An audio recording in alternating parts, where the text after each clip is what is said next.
this shirt don't fit like it used to, and I need another notch on my belt. If you're looking for a six-pack muscle, Talking Sports. I'm Ben. Troy here joining me. Troy, how you doing? I'm doing great. Good to get back into this. And, I'm actually a little surprised that on the ticker here, I don't see Diggs. So I know we're waiting for Adam to join in here. Hopefully he joins us soon. But, big news. Bills traded Diggs, so get that out of the way. I kind of thought it was coming. I thought it was a year early. I thought it was going to be next year because they took a huge cap hit to do so. But I don't know if you've seen the news that just came out about this now. The Texans are not – they're declining all the rest of the extension that was on the rest of his deal. They're paying everything this year, and he's actually going to be a free agent at the end of next year. So this is basically a one-year rental for a second-round pick. That is crazy. Yeah. The impact of that, I look at as the Justin Jefferson market, what that value looks like if he were to get traded now. You kind of look at what happens here across the board because I still think he's going to get traded. I think he's going to be part of the piece to get the Vikings where they want to get their pick. But wow, that's crazy. I did not see second round pick for a 1-year rental. That's crazy. Wow. Yeah. We talked a little before, and it's kind of off topic right away. I didn't plan to go this direction, but since we're on the Bills, I mean, you're looking at both your receivers and your secondary are very significantly reformed. Different, for sure.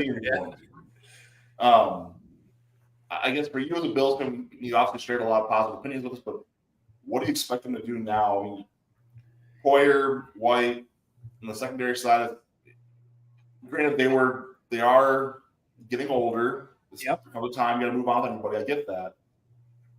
But that's also been two mainstays in that piece. For sure. Do the Bills draft now for that? Don't forget Tre'Davious. Right.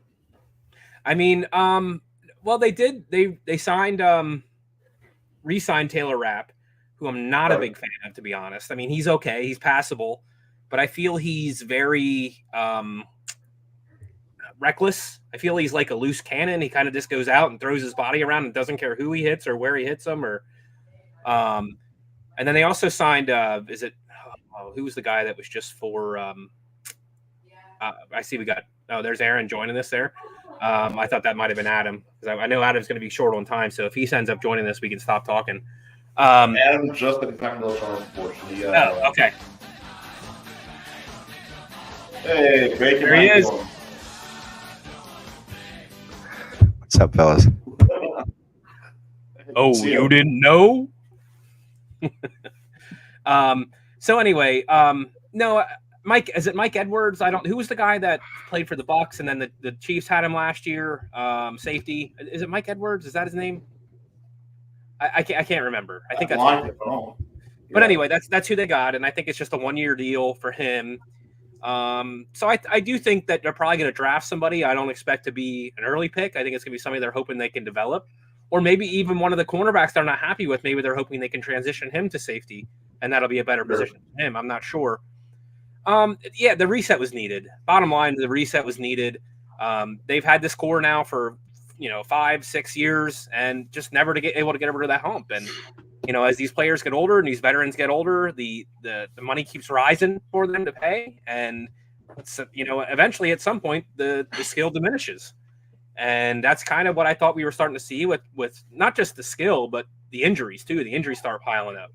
And we were starting to see that with Poyer and Hyde. And unfortunately for White, because White still had a good couple of years left in him at his peak here. And he just he couldn't catch a break. He got that ACL tear, and now he has this Achilles. I hope he does well for the Rams. He's a really likable guy. I hope he's able to turn around, and I would love to see if he has a great career. I think he'd be open to coming back to Buffalo too. If he has a good year in LA, because I don't know if that was a 2-year deal that he signed with LA. I don't remember, but I thought they highly overpaid for him, considering you don't know what you're going to get with him when he comes back. As far as the offensive side, I mean, I think it's pretty much common knowledge at this point. They're going to be. I'm almost taking the Packers method, to be honest. I mean, I think they're going to probably double dip in this draft at receiver, maybe second and fourth round, maybe first and second. Who knows? Kind of depends on how the board falls and what draft pieces are out there. I also am not ruling out how they're going to find the money. I don't know, but I'm not ruling out the potential of a trade for somebody that maybe we don't even know is available right now. So I don't know. It's a long way till the beginning of September, and I hardly doubt the Bills are going to go in to week 1 with Curtis Samuel as their number 1 wide receiver. Well, and this is where Gabe Davis going, and say what you want with the guy, but he's caught a lot of touchdown passes. Yeah, he was a big play guy, but that was really all he was. You know what I mean? So I think looking at this, the Bills seem to have a penchant for getting Iowa players and Packer players in lost favor. So is Cooper DeJean going to be the next one that they go after and get that cornerback? They can somehow manipulate the board to get there. Yeah, but I think he's a first-round talent, and I don't think they're going to go first-round safety. I really don't. Okay. I mean, you can play corner too. I'm looking. I really call me crazy for this one, but I want to see that. I want to see him play corner. I want to see how does he do. Can he hang as a cornerback? So basically, we have that ball hawking skills there. But Aaron and I both figured this one a little bit. Russell Douglas was your nice little pick from us. Yeah. I mean, that's honestly what made Tre'Davious White expendable. To be honest, it really was. But beyond Rasul, though, Micah Hyde was the one before that from us. He has had that secondary. It's there's been a little trend here as well. So, is there somebody else available? Is that what you're saying? Well, I'm saying maybe the other side of the ball. Maybe Christian Watson becomes the trade he has to go for it. Things kind of shake up weird. Okay. It might be that sell kind of high on Watson right now, or sell whatever he is right now. I don't really know. But it's who would you consider the Packers number 1 right now? There's not. That's the beauty. That's what I was thinking too. Right. So when you look at every single month this past season had a different number 1 receiver. Aaron and I talked before a little bit too. It's kind of what I think helps make Jordan Love better. You look what Aaron Rodgers did, especially down the stretch. It was force feeding Devontae Adams, force feeding Allen Lazard, whoever he was using a fire for. That's where he was going. So it's the Packers' offense got better because it became less predictable.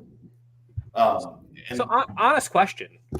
Yeah. When you think of all-time, maybe top 5 receivers in the league per season, how many of them are actually guys that took their teams to the Super Bowl and won it? Honestly, I like to think of Randy Moss. He never won a Super Bowl. With the Patriots, didn't he? No, he did not. They got beat both times by the Giants. Okay. Terrell Owens lost, so can't think of that one. My point by saying that is I think sometimes having a solid top 5 number 1 receiver in the league isn't really necessarily what helps you win a championship. I think the way the Packers are doing it right now, where you don't know who to double cover, you don't know who to focus on, is sometimes the better way to go, to be honest. Well, Aaron, I'm going to hear a little of this one. It's not Packers show, people. I apologize, but I got to talk about Packers here. Our last World Championship, we had a similar situation going on. Yep. We had 5 receivers who could all catch the ball. We had Donald Trump. But Jordy Nelson was the 5th receiver on that team. Yep. You know that for a second. Jordy Nelson was that 5th one. It's still an emerging name. And to your point, Troy, that's where I think you can see you have a chance to have these guys truly build. I mean, and help me out, Aaron. We had James Jones. Cobb was not there yet, so I think it's James Jones, Donald Driver. What is this, the 2011 team? Greg Jennings. Yep. Jordy Nelson. Is that what year that was? Was that 2011? 2010, 2011 season. Yeah, 2010 season, 2011 is when they won this. I mean, when the Super Bowl was played. So. All right, I'll pull it up here. So that was what, Nelson's second year, maybe? Yeah, I think so. Yeah. Brian Bulaga's first, for reference. That's the weird part there too. So all in all that James Starks our leading rusher, so figure that one out too. But to your point, Troy, I think you make this approach with the Packers. I think it kind of, again, I'm going to toot our own horn here, and Aaron, please reel me in. But to your point, Troy, people are going to model what we're doing, in that the Packers got just scolded the last 5-6 years for not drafting a first-round wide receiver. Yep. Then last year, we had one of the most productive wide receiver groups as far as across the board. Everyone played well. Donald Driver, Greg Jennings, James Jones, Jordy Nelson, and Brett Swain. Brett Swain. Okay. Yeah, that's so really, I mean, yeah, we had a core of 4 wide receivers and if you remember that year, and like you said, Ben, I mean, yes, it's the Packer show, but yeah, we'll talk about I mean, Jordy it's not Nelson. Just about the Packers, though. It's about the point of having I think a number one receiver. Yeah, kind of overrated. Do you need a guy that you can count on in that situation? Sure, you do, but I don't think that necessarily means that it has to be a top 5 talent in the NFL. Well, agreed, and like you were saying, to your point, Troy, also is that when you look back at the last few seasons with Aaron Rodgers, and they had Devontae Adams, there you go. And that I still remember that divisional playoff game that they lost at Lambeau to the Niners. There was a play near the end of the game where had Aaron completed the pass, it would have sealed the game. The Packers were still leading at the time, and he missed Allen Lazard wide open by about 20 yards because he was trying to force it into I don't remember if Devontae was double or triple covered, but he was trying to force it up to him. And granted, they didn't have the deep receiving core that year that they had, say, last year. And obviously nobody knew it was going to be deep last year.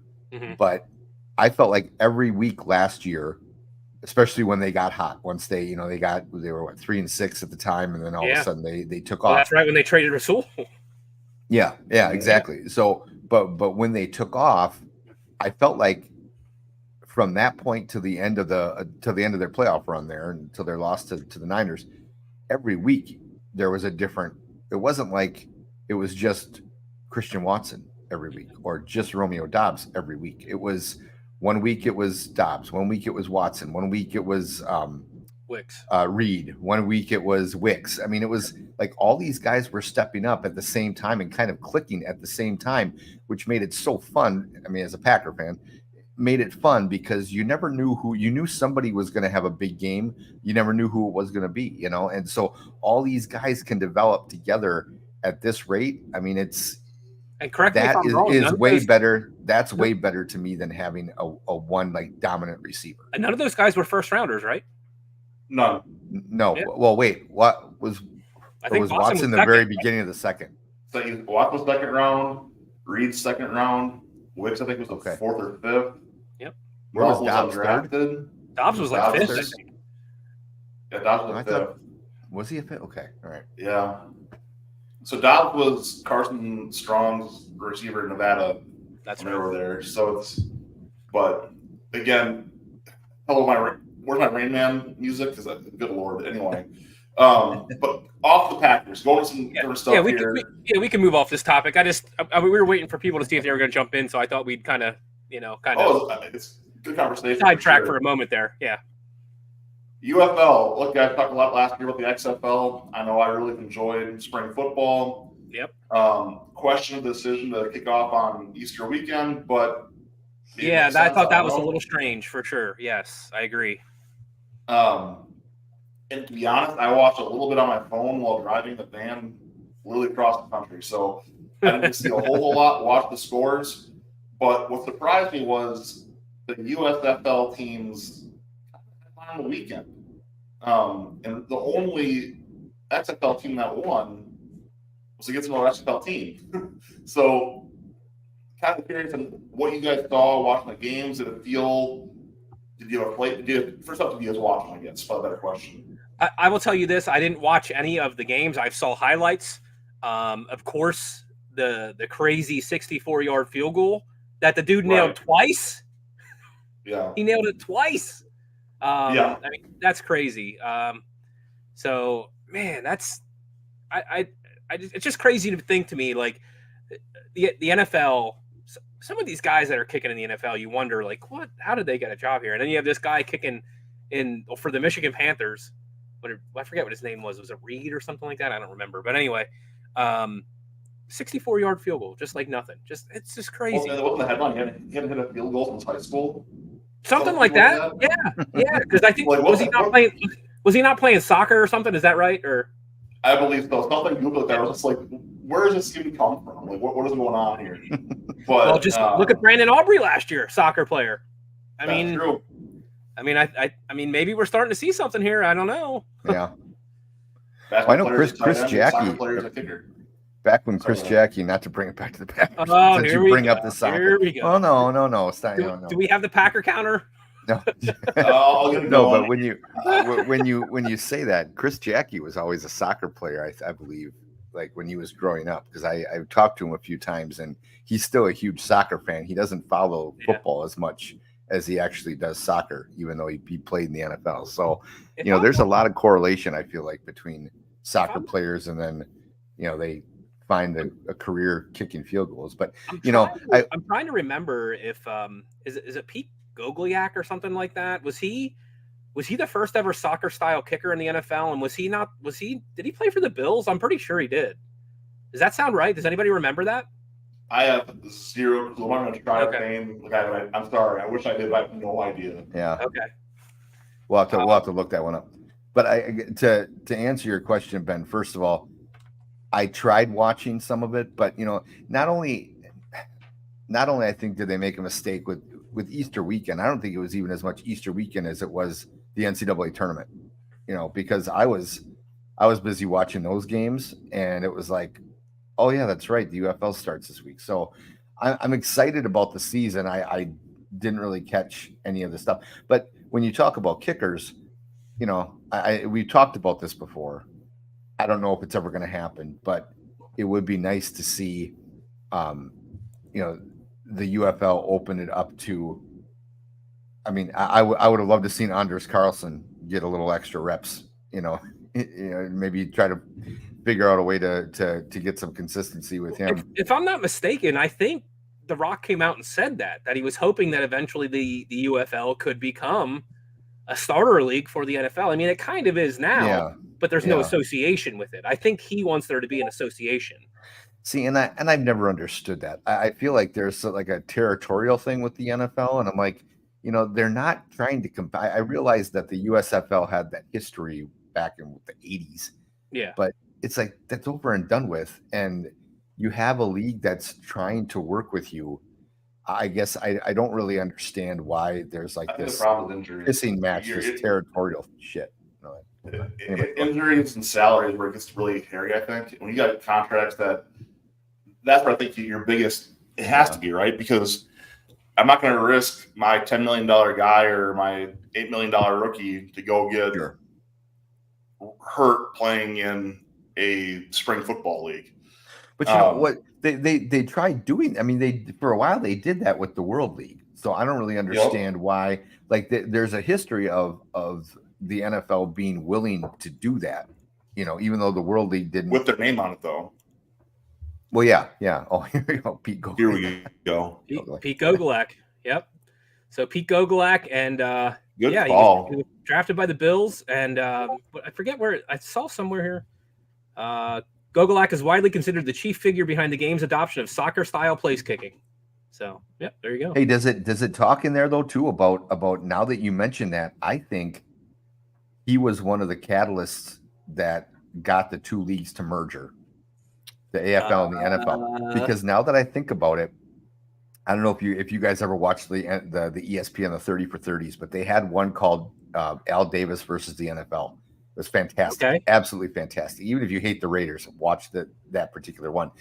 And they were talking about how he was in charge of the AFL before they merged with the NFL.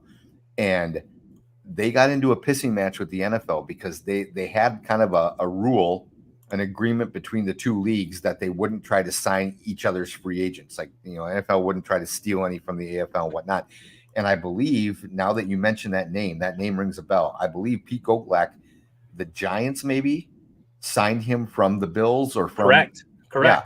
And that pissed off Al Davis and the rest of the AFL. And it got to the point where, so then the AFL went and they purged a whole bunch of guys from the NFL and brought them over to the AFL just to piss off the NFL. And finally the NFL realized, you know what? We need to merge with these guys. The first shot was a kicker. Yeah. Just think about that for a second. Exactly. That's Han shot first level, like, what the heck stuff. That's fantastic. No, you're 100% right. Whatever your memory is, your memory's pretty spot on there from what I'm reading here. He was a prime factor in the war between the leagues, the subsequent merger of the NFL and the AFL. Bill's owner paid Gogolak $10,000 in '64 and offered him $13,500 in '65, choosing instead to take a pay reduction in 9,900 and for 9,900.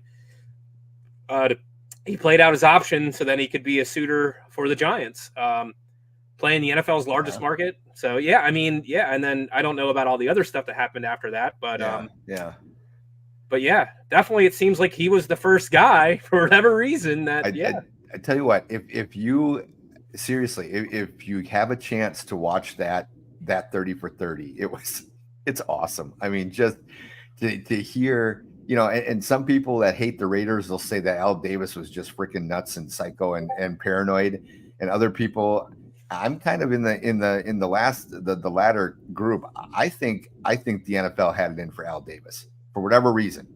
Yeah. And it seemed like they really tried to screw him over. And that even goes into it filters into the was it the 83 draft? That's another 30 for 30 with John Elway. I've seen that. And they had a deal set up to trade and get John Elway to the Raiders. Oh, and it was going to be with the Bears that were involved the Bears were involved in that trade, and it was all set up. And then supposedly Pete Rozelle made a call to the Chicago Bears, and then everything fell apart. and even Ron Wolf, who, I mean, I love Ron Wolf. To me, he's like a legend, for the way he helped turn the Packers around. Even because I think he was the GM of the Raiders at the time, if I'm not mistaken. Okay. And even he said, he's like, I absolutely think that it was the hand of Pete Rozelle was involved in that whole thing. And then John Elway and Dan Marino's agent, who is part of that 30 for 30. Even he came out and said, I have a feeling that Pete Rozelle and the NFL interfered with that trade. He's like, I don't know why they would, but I think they did. It's crazy. It really is crazy. You know what else is crazy is like we're 23 minutes into the show and we've already been sidetracked twice. Only twice? Yeah. I like Tyler's comment here because it goes back into the UFL and everything. And I love how he says, they're not doing anything they think is in their benefit. But they love to benefit from all the rules that the UFL tries or the XFL tries and then try them on their own, right? So I think it's kind of funny how they're able to pick the rules they want to use from the XFL and try them, but they don't want to give them any credit for it. You know what I mean? Or be associated. Or sure, they'll let the UFL be the guinea pig, but they won't. With all the rules. But what do you guys? I mean, neither of you were on the show last week. We touched a little bit on it. Are there? And we don't have to talk real long about it, but the three main rules that caught my attention were, I think the one which isn't a huge deal, but it was giving an extra challenge if you win one of your first two challenges or whatever. That was one. Yeah. But then of course the two main ones were the kickoff and then the hip drop. Yes. Did either of you guys? What are your thoughts on any of those rules? Hip drop to me is going to be really hard to we already don't know what a catch is. Now we got to know what a horse collar and hip drop are, to see if they're legal or not, what a spear is, and what the helmet is or isn't. Yeah. I mean, it's at some point there has to be someone that says, you know what, player safety is important. We'll give them the best gear we possibly, the best collars, the best helmets, but the best.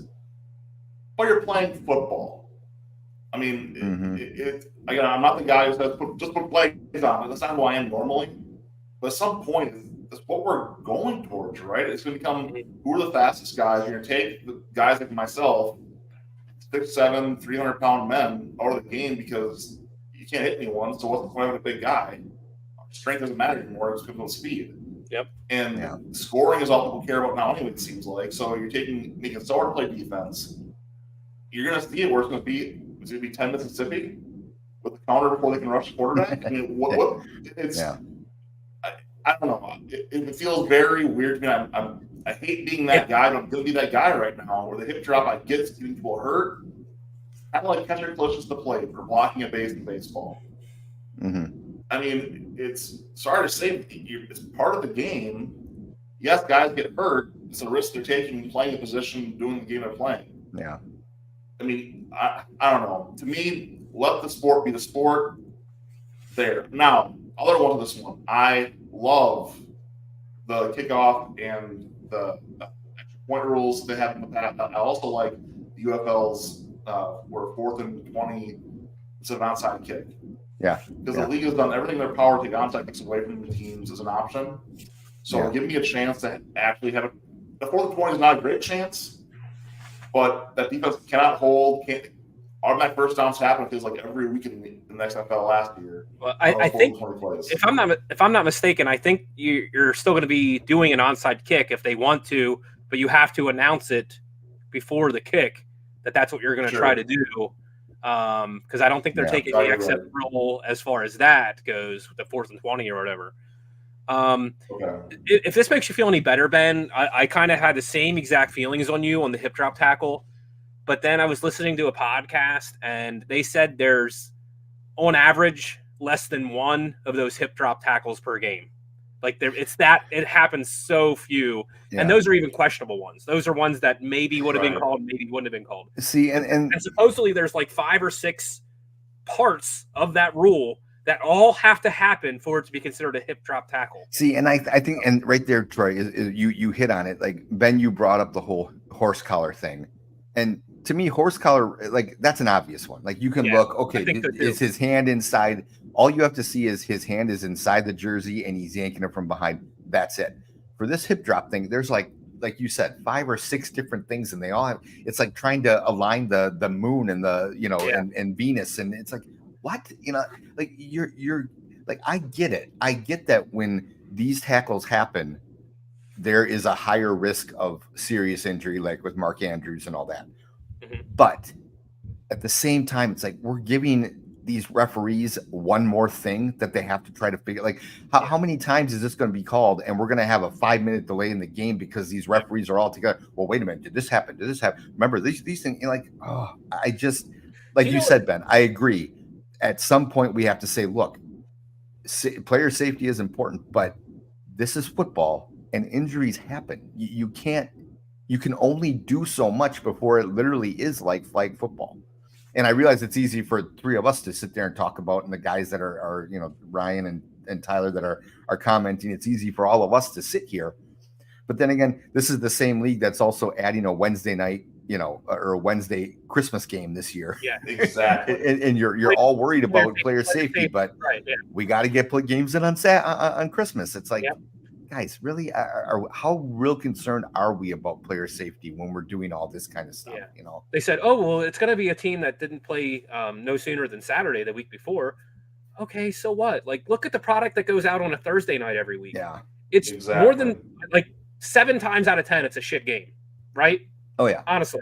Absolutely. No, I will say this: my fingers are crossed for the schedule that it's going to be the Packers at home, because a few years ago when they were at home against the Browns, it was like, my wife and I were both said it was the best Christmas that we've had as a family, because we just very relaxed, and then we went to the Packer game. That was it. It wasn't crazy like usually our Christmases are, but and that's a little selfish standpoint there, but yeah, from a player safety perspective, it's like, I'd love to watch games on the Saturday. I'd much rather watch a Christmas football game than freaking NBA. I'm all for doing games on different days of the week or whatever. If that's what you need to do, that's fine.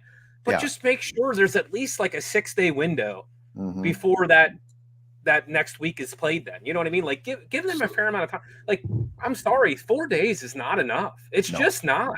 It's not. Look, I'll say this is kind of putting the same conversation here. Is I hate Thursdays. I hate Saturdays.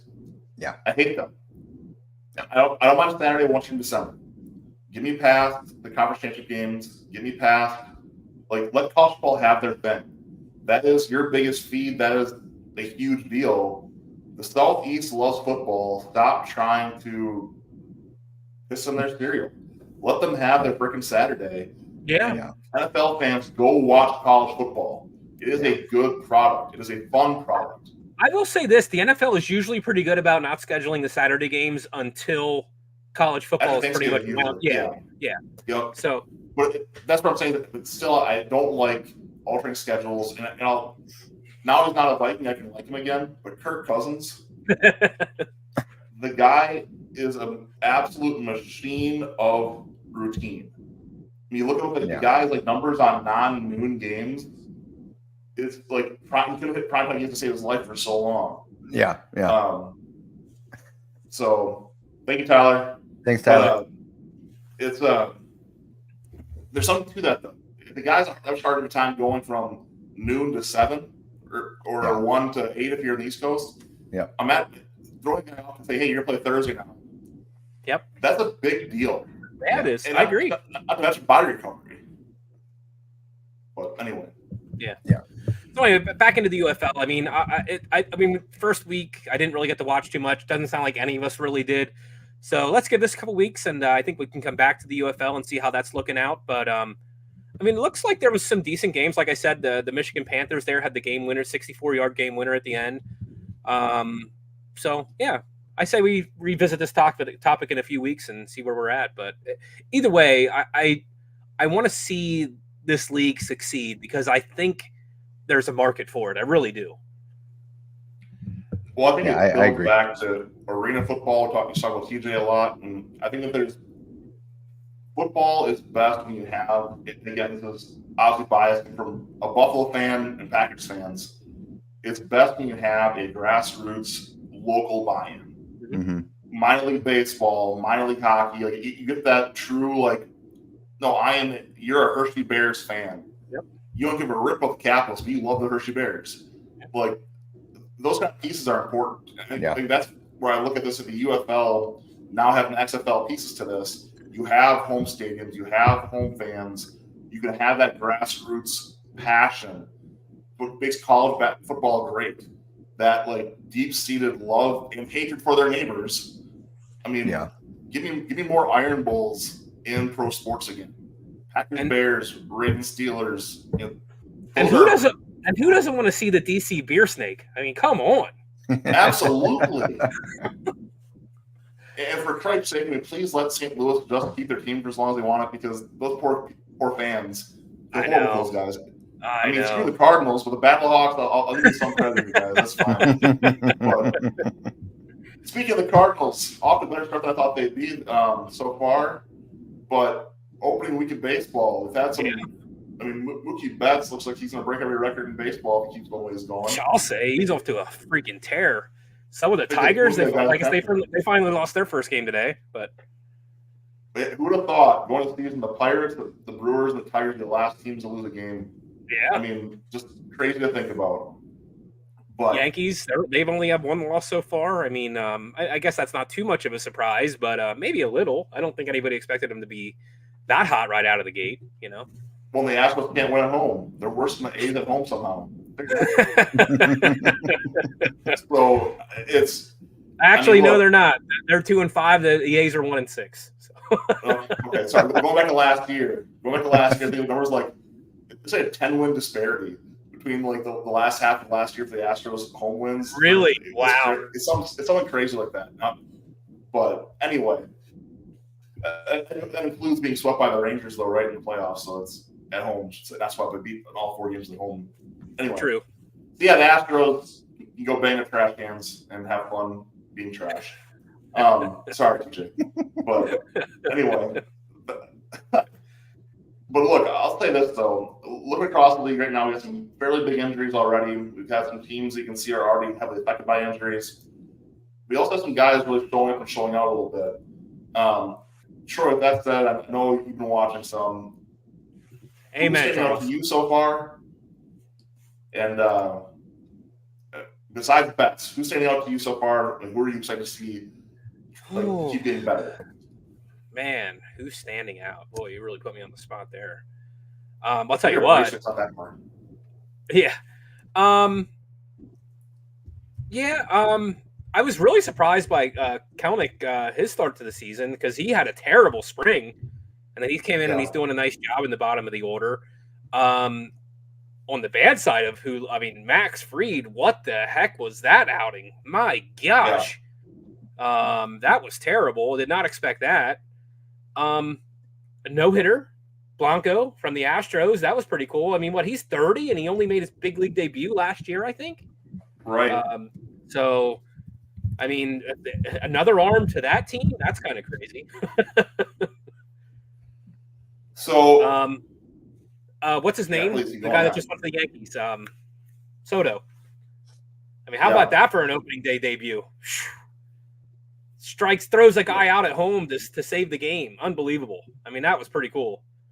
Yankees or not, that was pretty cool. I was say screw the Yankees, but you're right. Yeah. So I mean, that's kind of where we're at. I was talking with Brian last night, the guy that he was on Dad's with Bacon last week, the sports show, and we had him on the podcast getting his baseball stuff in, and I was kind of talking with him about Jackson Holliday, and he has a pretty strong feeling that if they do call him up, they're going to wait until September call-ups. And even then, they might not even do it because he feels that they want to play with that formula for the Rookie of the Year thing. Yeah, I think he said that in our show too last week. I think he may have commented. That sounds familiar. So yeah, so I don't know how that works. I guess if you have a Rookie of the Year, you get an extra draft pick or something, or really something like that. Is that right, Ben? Do you know how that role goes? I don't know. I usually know this thing. I don't know this one though. I'm sorry. Okay. It's something about if you have a Rookie of the Year guy in the top 3, like you're eligible for an extra draft pick. And the reason they did that, I guess, is because guys were keeping their players down so they could get an extra year of eligibility out of them. But they already have guys up that are eligible and probably will be in the running for Rookie of the Year. So they didn't want to waste him and give him another year down in the minors and keep that extra year of eligibility for him before bringing him up next year and being part of the rookie class. So I don't know. I'm kind of excited to see him play. I'd like to see what he does, to be honest. So on that topic, the Norfolk Tides put up a 26 burger. Wow. Game. Like you're looking at the Tides roster right now. I'm not, again, they legitimately can beat probably the Royals, Athletics. they can beat some MLB teams right now, and that's not a stretch. Wow. It's just like the lineup is insane. The prospects are looking legit. And coupling that with, I mean, keep in mind, the O's have Jordan Westburg up. They've got all these young, amazing players that, for those who watch college baseball, we've seen these guys come through and win College World Series recently. They've come through the whole process, and it's a blast.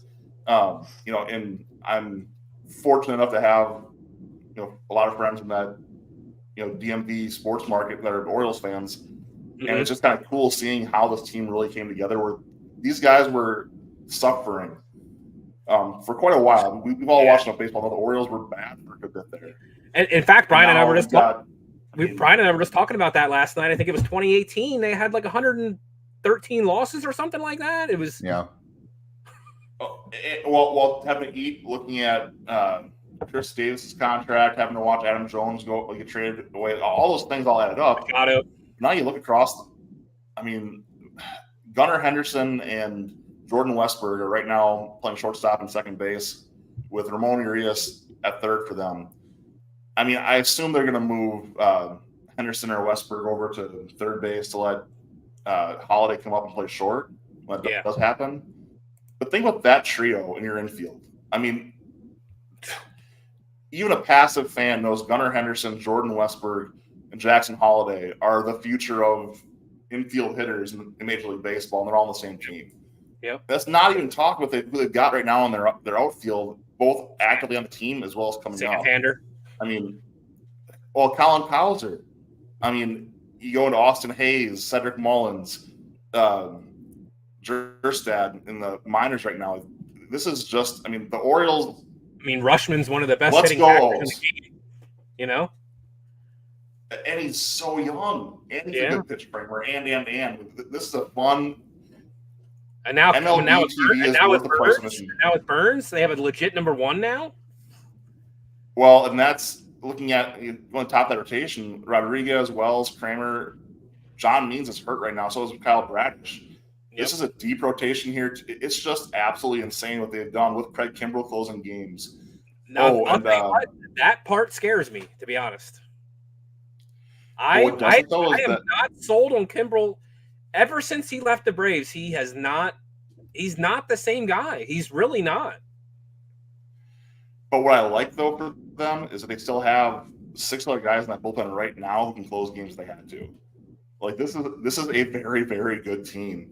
Sometimes I almost wonder if Kimbrel would be better as the setup role instead of the actual closer at this point. I'm curious about his ego, right? Baseball's all about ego and being in your headspace. I have a feeling that's got to be an ego thing. Has to be, I assume. But sorry, gotcha. I know Aaron loves baseball too. Aaron joined my fantasy baseball league, everybody. So he is into baseball this year. Oh, guys. look yeah, at this. yeah. So, But it was free. It was free. So I mean, let's be honest. If you asked me to pay, $50, I probably would have politely passed. But yes, no, it's still a darn league. You're in it, and you're know, in it but to win it, let's darn it. So just don't tell Troy that I actually completely forgot about the actual draft and completely missed it, and then end up, asking you like 2 days later. I wasn't Did we gonna have the say draft? that. I mean, I know.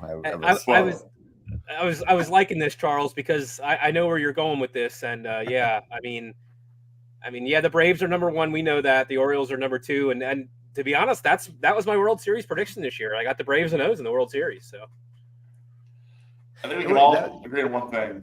I think that'd be a hellish fun series to watch. To be honest, I think it would be too. Actually, I was just going to say that. I mean, I mainly follow the Brewers. I don't really follow any other team real closely, but it would be fun to see a team like the Orioles, back actually mattering. I mean, I know they were last year too, but all the bats in both of those lineups. Yeah, that'd be fun. That would be insane. Yeah. If there's ever a time for the league to fix the league, or talk about fixing games and gambling in baseball, I mean, talk about an absolute boom for anyone who wants to watch. The only thing I might say here is you could put the Dodgers in there just as much to get the Japanese in the West Coast market. Yep, true. But screw the Dodgers. Who likes the Dodgers? Screw those guys. Look, I can at least still cheer for the Braves. I can still give my Brave fan friends a hard time, but hey, that was our team, you jerks. I mean, we can still have fun that way. It's all playful banter, right? Mm-hmm. At least they acknowledge Milwaukee on their banners hung in their concourse. Get a picture of that. My buddy said, Milwaukee Braves, thank you for at least acknowledging that. Mm-hmm. But anyway, all that said, the no-hitter, I did a little digging, and I want to see if you guys would have this little piece of trivia in the back of your mind without looking it up. Okay. So, when was the last season we've had without a no-hitter? Combined or solo? Oh, wow. Wow. That's a pretty good question. Something tells me it wasn't that long ago, though. Am I right? You're wrong. Oh, geez. I was thinking like 2015 or something like that. So, now, granted, I graduated high school in 2004, but 2005 is the last time. And high school doesn't feel that long ago to me. Wow. 2005 is the last season we had without a. Yeah, see, I wasn't thinking that. I was thinking within the last 10 years or so. Wow. Yeah, I was gonna say, I was thinking like 2017, something like that is what I was gonna say, but wow. Or that was 2000. So we've gone basically almost 20 years in a row with having at least one no-hitter in a year. Right. And that includes combined no-hitters. There's some years there where I think you have to include combined ones. But if you look at that, to have 0 no-hitters, 2005 is the last time. That's now, crazy. 89 don't really count because of the strike there. But so, 2005, 2000, 89, 85, 82 were the last ones before that. So it's kind of that. See, you think that's weird that you bring that up and say that because everybody's like, oh, the no-hitter, you hardly ever see it, blah, blah, blah, whatever. But now you're saying that, it's like, well, damn, I guess you're seeing one every year at least, right? Yeah. Well, to that point, though, looking at even last year, we had 4 last year. 1 combined for the Tigers, 3 solo. And then the year before that, 2002, there was only 1 solo, but there were 3 other combined. Okay. So the combined no-hitters do throw this off a little bit. So I think that if you're looking at that truly rare instance, it's that 9-inning no-hitter from one person. Yeah. Don't you got to be wondering what's going through that pitcher's head when he's in the middle of a no-hitter and they pull him? My God, that's got to be heartbreaking. Yeah. So that's got to be heartbreaking. Again, being the homer that I am, the most recent one I can think of here is for the Brewers, by the way. On September 11th, 2021, Corbin Burns pitched 8 innings, had a 3-0 lead, and gave the ball to Josh Hader to finish the game. Get out of here. So, Wow. They wouldn't let him finish the last inning. If I remember correctly, I think he had 120 pitches. His pitch count was through the roof by modern standards. And it was just like, yeah, but in September, no less, we're getting close to playoff baseball. But yeah, they wouldn't let him finish the game. I get it, but damn. That's Yeah. Keep in mind, the Brewers have one solo no-hitter in franchise history. Was that That's how Higuera? close we were. No, Or no, Juan Nieves. Juan Nieves. That's right. Okay. Juan Nieves. I think I remember that, actually. Yeah. We were screwed of another one by a Pittsburgh scorekeeper calling an error a hit. Sabathia no-hit the Pirates on his torrent run with the Brewers, and they robbed us. But anyway, was that like Armando Galarraga all over again, or? Oh, it was bad. It wasn't as bad as that, though, was it? No. Not that one was worse, but it's still bad. I mean, look, hit versus an error, I get it, fine, whatever. The Galarraga one was just blatantly horrible. I mean, that was ugly. I felt so bad anyway, for that guy, man. That was just I remember watching. I'm like, dude, it's the last out of the game. If it's a close play, you go the opposite way to help the pitcher, and not come on. And it's not like they needed if I'm not mistaken, I don't think the game was close. So it's not like getting that guy on base was going to make it a close game. And then you know what I mean? Like it's not like I forget who were they even playing. Do you remember who were the Tigers playing? Do you remember? I don't remember, but it's not like they were going to come back. Who was it? Colorado? No. Oh. I thought you said Colorado. But anyway, yeah. So, baseball. Just in general, I'm excited to see it back. I got pretty lucky because we switched over to T-Mobile as a carrier, and I don't know if any of you have T-Mobile, but every Tuesday they have some sort of deal where they give you a giveaway type thing. And in our group chat, I don't remember who it was. I think it was Charles or something like Charles, that. Yeah. He told us about the, hey, check out your T-Mobile thing. If you have T-Mobile, you can get the MLB package for free. And then sure enough, I signed up. So now I'm able to watch all the games. It's great. So thanks for that shout out, Charles. Because, it's, the only thing sucks is a lot of the Braves play a lot of the teams here in my area. So if I'm not home and I want to watch the game, I can't because it's blacked out because it's either – the Nats, because we get the Nats here and we get the Phillies here and we get the Pirates here. So they get blacked out when so we get blacked out if they play them. I actually get the Orioles here too. So MASN is all and MASN too, or I get MASN too. Yep. I want to see the 30 for 30 on Apple debacle, the MASN debate and the lawsuit. Do you guys track that at all? I did not. No. Through my work, we're a broadcast provider, and we got some sort of email, something about MASN, and I don't know what it was. Does that have something to do with what you're talking about? So the Orioles control MASN, still do. When the Nationals were brought in, though, there's been the Nationals kind of play that second fiddle to them, right? Because that's their sports network. Mm-hmm. So there's been lawsuits and trying to get the Nats up, all those things going on. I don't know who gets MASN versus MASN 2 or how it all shapes out because for the Nationals to DC obviously disrupted the market for the Orioles. Sure. That's one I'm butchering this. I would love to see a 30 for 30 on this whole situation. It's a disaster. Trying to go through all the details. Oh, I thought you said there was one. So did I. And I was like, I got to check that out. But okay. Well, so last year, Ben's in the middle of producing it. Yeah. Yeah, sorry. But no, so the agreement was made. That was 2023 was when that was all kind of came to a head. Okay. Very, very interesting. If you're a sports fan or you're just kind of enjoy being around for things. It's I'll have to keep an eye out on my Yeah. emails through work then, because they brought something up about it and I don't know what it was, but been watching the Mariners late night. Oh gee, yeah. See, that's the only thing that sucks about. I mean, it doesn't hurt. It's not as bad for you guys, but us guys on the East Coast, man, those games just that drags in way too late in the night, and I just can't. This is well documented. I turn to a pumpkin right around now every night. So West Coast games do not suit me very well. Yeah. Even that 1 hour benefit's not helping me a whole lot. Yeah. I mean, to be fair, truth be told, I took a 2 hour nap this afternoon. That's why I'm so perky tonight.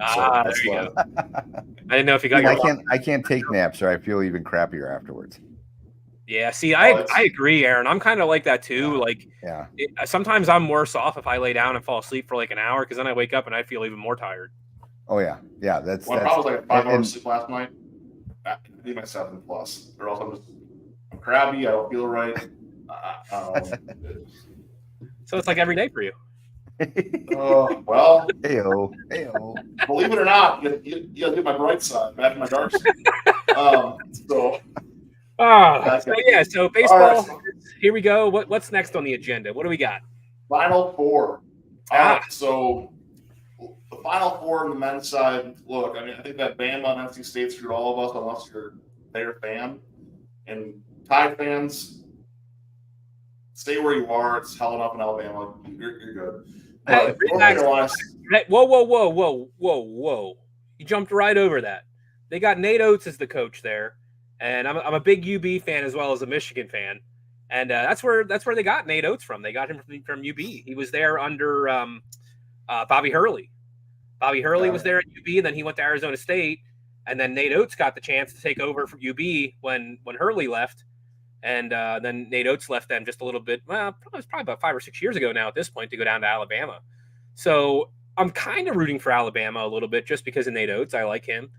NC State's obviously the Cinderella right now, and they're doing exactly what. Who was the team? Who was the team out of the Big East that did that a couple years ago? Was that UConn? Was that UConn that won the Big East as a low seed, and then they went into the tournament and ran the whole tournament then too? Was that? I think it was UConn. Am I wrong? May have been. I'm thinking of like Georgia teams that ran the SEC tournament and then got it and still did some damage. And like got to Sweet 16 that were after a bad season. Florida Gulf Coast with their 15 seed run they made. Mm-hmm. The George Mason runs. That's not thinking. I don't remember who's the Big East, but NC State. To me, this is more a matter of the committee almost. I'm going to get a little scandalous here, guys, and call it hot if you want, but I think the committee really tries to manufacture Cinderellas now. And NC State, they just tore through the ACC tournament. They've been hot down the stretch. Yeah. How are they an 11 seed? It doesn't match. Haven't they won? Haven't they won 11 in a row now? Because didn't they have to win? Like they won their last 7, including the ACC tournament, to get. That's exactly what I'm talking about. They ran through the ACC and tournament. then they won 4 now in the so they won 11 in a row. I mean that's crazy. But yeah, I can see where you're going here, Ben. I mean I kind of agree with you, and I would say the same thing. Maybe they gave NC State a lot lower seed than they needed. Just like, and I'll stand by this. I got a lot of flack from a lot of Badger fans, but I think the Badgers were way overrated. I don't think they were a 5 seed at all. So the fact that, everybody wants to make a big deal about like the 5 seed losing to the 12 seed. Sometimes that, like, I had no faith that the Badgers were going to win that game, even going into it. I was not surprised at all. I picked that on our bracket. I was like, I don't have.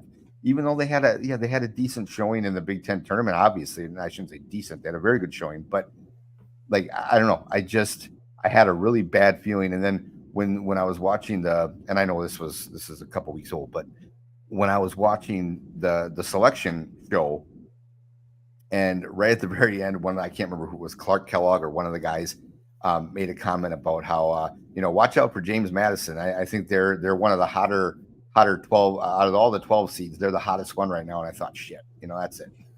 I had no faith. It feels forced though. And the Badgers have been in that sacrificial 5 seed before, I feel like, too. And you have a 30-win 12 seed we're playing. Yeah. Thanks, exactly. committee. Thanks. Yeah. That's just like, Yep. you kidding me? You have a 7-loss 1 seed, you have a 30-win 12 seed in the same. Like, give me a break. Like, I mean, to me, I don't know. and again, not to be a homer, and I'll get off the Badgers here in just a second, but I thought like an 8 seed would have been more appropriate, like an 8, for the Badgers. To me, if you take their entire season and the last 2 months, to me, their poor performances outshadowed their positive ones. Like their run, like they had some horrible losses coming down the stretch there, and I know they had some nice wins in the Big Ten tournament, but to me it was like, did you people not even see the last 2 months? I mean, supposedly you look at the entire work that they put together. So but the whole season they were also top 5 at one point. Sure, but I hear what you're saying. I get it. Yeah, I just, like I said, if if you're a 5 seed, you're saying that you're in the top 20 in the country, and there's no way in hell that team was a top 20 team in the country. So, I mean, that's just my opinion. But yeah, I think to give, I would say I would agree. NC State is the darling right now. I mean, I'm still rooting for UConn only because we picked them. They're like the one team that's still left in our bracket that my wife and I filled out for her work. So, but and they're fun to watch. I would love to see a Purdue UConn final though, just to see those two centers. I win money. So that's all I need to win money this year. That's how is it for those two? If those two win, I get money. So that's what I'm hoping for right now. Well, it just shows you how much how closely I was paying, and I watched the games, but when Duke was playing NC State on Sunday night, and I'm thinking to myself, well, because I only filled out one bracket. I helped my wife fill out one for her work, and we picked Houston and UConn to be in the finals, and then UConn to win it. And I'm watching Duke and NC State, and I'm like, all right, now we have to watch Houston later. And I'm like, wait a minute, where the hell is Houston? I didn't even realize that Duke had upset Houston the round before. Oh shit, I'm not even paying attention this year. Like, what the hell's wrong with me? But I was like, okay, well, we'll cheer for NC State then, because I hate Duke. But yeah, I mean, I'm pulling for both the underdogs. I already told you about my Nate Oates thing there. Yeah, So I am rooting for him there. I mean, UConn won it last year, so I don't need to see them win it again. True. I think, obviously at this point, I think, just obviously by seats and looking on paper and everything like that, UConn and Purdue are definitely the best two left in. But sometimes it's not about who's best. It's about who's hot at the right time. Yeah. So yeah, for sure. Well, now, by the way, have either of you gone on StubHub to buy your $900 women's Final Four ticket? No. Did you see that? And I'm glad you brought that up, because I feel like I'm in the minority here. But is this chauvinist for me to say this? But I just don't give a shit. Like I don't care about women's basketball. It's not exciting. I don't need to see women missing 7 out of every 10 shots they take. It's not chauvinistic at all. So what was that, Ben? I'm deciding that that's not when you have star power that's legitimate right now on the women's side, and men don't have. Paige Brockers and Caitlin Clark are truly phenomenal athletes and ballers that are fun to watch play the game. South Carolina, I forgot her name, but shame on that big guy is at NC State's name too. But they're big. She can play. She's down there. She's playing good basketball. You have NC State versus South Carolina, which is a really fun, rivalry that way in itself, just being that the Carolinas in the women's Final Four here, and then getting UConn and Iowa, giving you that Brockers versus Caitlin Clark matchup. It is Angel Reese and Caitlin Clark level entertaining. So I get that you don't care, and that's fine. It's not showing us to not care with something. It's being an individual. But what I will say is that if you're looking at seeing special accomplishments and greatness in their craft, there's one game in the Final Four that everyone's going to watch. It's this UConn Iowa game. Okay. Because watching Brockers and Caitlin Clark is a special experience. And seeing them in this, it's going to be a good game that way. They're two. The debate has been Clark is a better scorer, Brocker's a better overall player, but it'll be fun. So for what it's worth, that'll be fun. What's your feeling on the whole Angel Reese thing, though? Because, obviously by what I just said there, I'm not following it too closely. But I get the feeling that she really – it almost feels like a pro wrestling angle. I feel like she really was embracing the heel role and playing that role. She even said it. There have been quotes, and this is what bothers me. So yes, obviously I've been paying closer attention than you, Troy, but Ben's probably been paying closer attention than I have. But what bothers me about this is she said, I can't remember if it was last year after the championship game or if it was throughout the off season or whatever, but I saw a quote from her talking about how I have no problem playing the bad guy. I'll play basically playing the bad guy. And if that's the case, that's fine. But then don't whine about it when shit starts coming at like she benefited a lot. Not to rehash everything that happened last year in the championship game, but you brought on this whole thing. You made a big deal, following Caitlin Clark all around the court to do the whole, because like I looked at it as she was behaving like a petulant child in the championship game. Like she was trying to really stick it to Caitlin Clark, and Caitlin wasn't giving her the time of day. Like she was just completely ignoring her. And what happens when your kid is trying to get your attention and you're not paying attention to them because they're doing something wrong? Mm-hmm. They keep doing it more and more in your face. And that's what it was.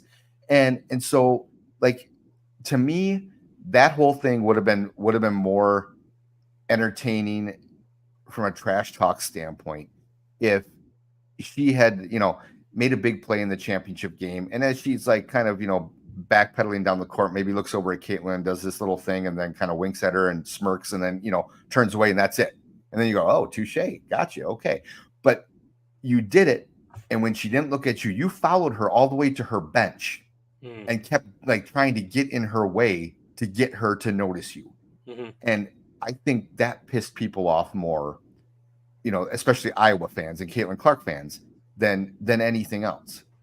And so when you do that, and she got all kinds of accolades from LSU fans, and she has benefited plenty from that. Mm-hmm. Don't turn around and start whining and crying about how rough everything has been for you. And now apparently, I mean, she's announced that she's going to the WNBA, and I saw somebody on Facebook say, "Oh, well, I guess she everything was getting too much for her, so she's moving on to the." You think it's going to stop there? I mean, Caitlin Clark's going to the WNBA too. I mean, this has been hyped up to be Magic versus Bird for the WNBA, and whether or not it's that big, I don't know.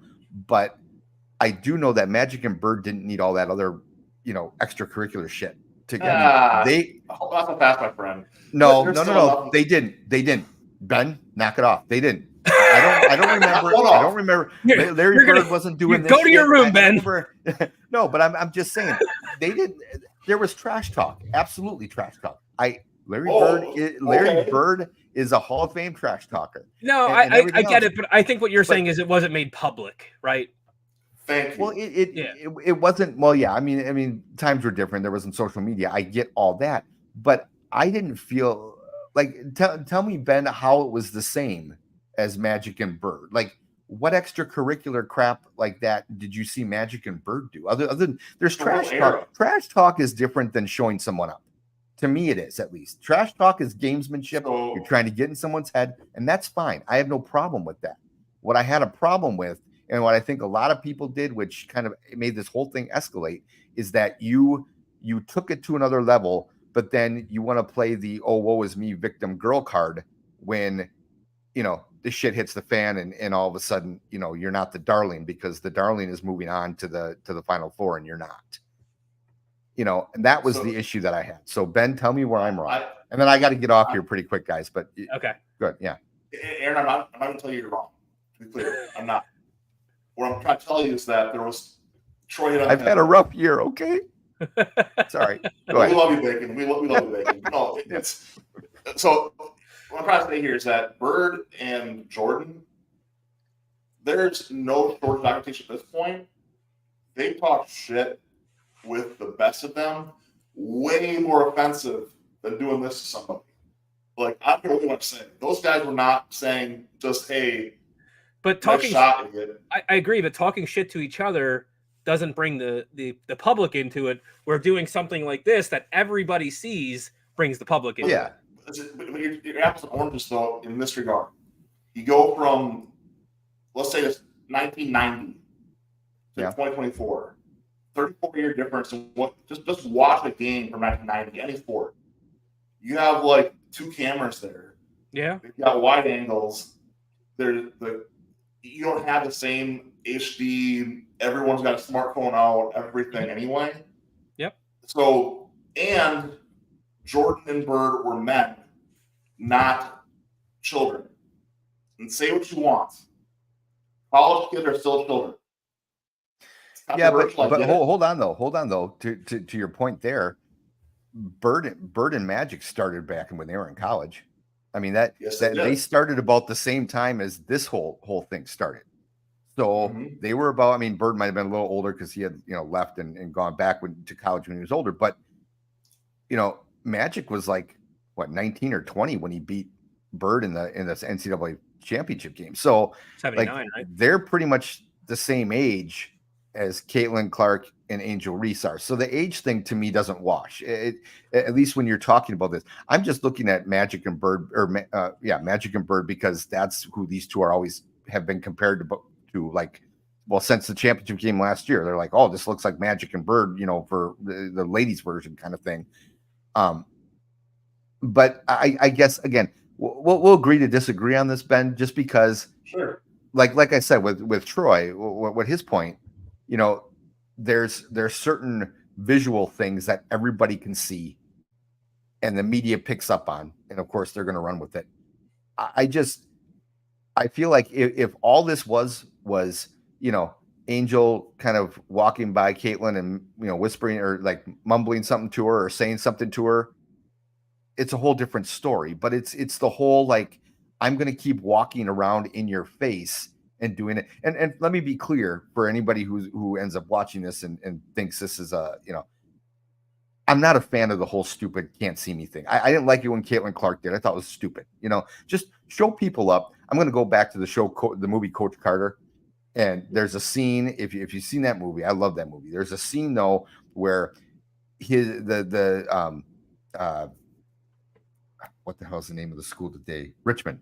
Where Richmond, they're getting hot. They're beating this one team. They're kicking the crap out of them, and they're talking trash and they're pumping their chest. And the next day in practice, Sam at Coach Carter's, talking to him, and and gets in their face about like, since when is winning not enough? Like why do you take this game that I love and mess it up with all this trash talk and in your face crap and call me the old man yelling at my kids for playing on my lawn? But I kind of feel that way. Like, I don't need to see this shit.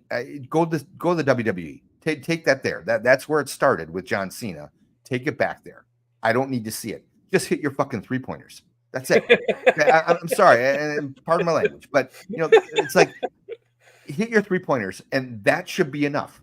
Hit it right in Angel Reese's face, Caitlin, and that should be enough. You don't have to do the can't see me. Angel, block a big shot as Caitlin Clark is going, and then kind of, maybe just kind of give her a little stare down. That's fine with me. You don't have to, you don't have to sit there and point at your finger. Like, I know a lot of people nowadays love that crap. I don't. I just think it's, and to me, that's what I'm saying. I didn't need to see, I don't remember seeing a lot of the extracurricular, like showing somebody up with, Bird and Magic or any of those guys. I mean, you didn't see it, but it was an elbow in the gut. It was a punch to the dick. Well, yeah, but that's different. Again, that's not the same. That's worse. That's worse. So what? Like, it's a physical part of the game. It's personal preference here. That's my point. It's personal preference. And look, I gotta say this part, and I understand what you're saying, and I agree with more than it probably sounds like. What I'm gonna tell you is that if you look at the time they're playing in, the Mets game that is happening now, every dude's dunking over a guy, flexing, walking over him as he falls on the ground. It's Well, and some of that stuff is a little overboard. And so it is, but what gets your TikTok views? What gets you money? Well, and that's part of the problem. Talking about business, I agree with you there. That we agree. And that's honestly, that's why I enjoy watching the European players and other foreigners come over. I was thinking about this the other day at work, and then I actually do have to go. But I feel like those guys come over, and like, I mean, it's just a different societal mentality over there. I'm assuming, because they don't like, they're focused on their game. Our kids are focused on, well, I'd like to improve, but as long as I'm getting a lot of hits on TikTok, hey, I'm good, And I'm like, it sucks. To me, that's like, and Ben, I think you kind of, you shared something, I think the other day. I don't remember if it was in our group chat or maybe in the actual group itself. There was like a soccer player, I think, who was talking about how he used to sit in I totally agreed with everything that guy was saying. I mean, it's kind of what we're exactly saying here is, like, kids nowadays are more focused on other stuff than like just getting better at their craft and loving their craft and being passionate about it. And I totally agree. I got to go, guys, though. Hey, thanks, Joyce, man. Sorry. Yeah. I'm trying to rally up. We'll talk later. No, what sucks is when you're getting all riled up and then you're trying to be quiet because the wife and kids are asleep upstairs and you don't want to get yelled at tomorrow morning because you wake them up or anything, because there's no insulation down here. So, and my daughter says hi to both of you. She wanted me to make it clear. Say hi to Troy and to Ben. I'm like, oh, fine. Okay, say hi. We'll do. Thanks. All right. See you guys later. See you, Aaron. See you. All right. So what is next? I got something to say. We got WrestleMania. We got WrestleMania here. So obviously, I'm taking a little more time than you probably do right now, but yeah, that's fine for you. Oh man, I have a typo in my thing. I hate when I do that. While I'm fixing this, what are you looking at with Mania? What are you aware of? Are you planning on watching this weekend? What do you feel? I mean, it's pretty obvious, right? I mean, right. Just to see The Rock come back, and I want to, and I feel something is going to happen there, and I don't know what it is. There's been rumors out there. If you saw Raw when he took Cody out into the parking lot 2 weeks ago, and the truck was literally in the background with a picture of Austin and Cena, I believe, on the truck. Yep. Like that had to be intentional, right? That had to be intentional. Right.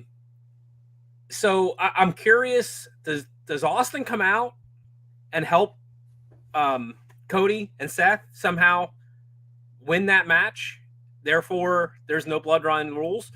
But I also wonder, to go into the Bloodline rules match, like, why are you even having that as a stipulation or a possible stipulation if it's not going to happen?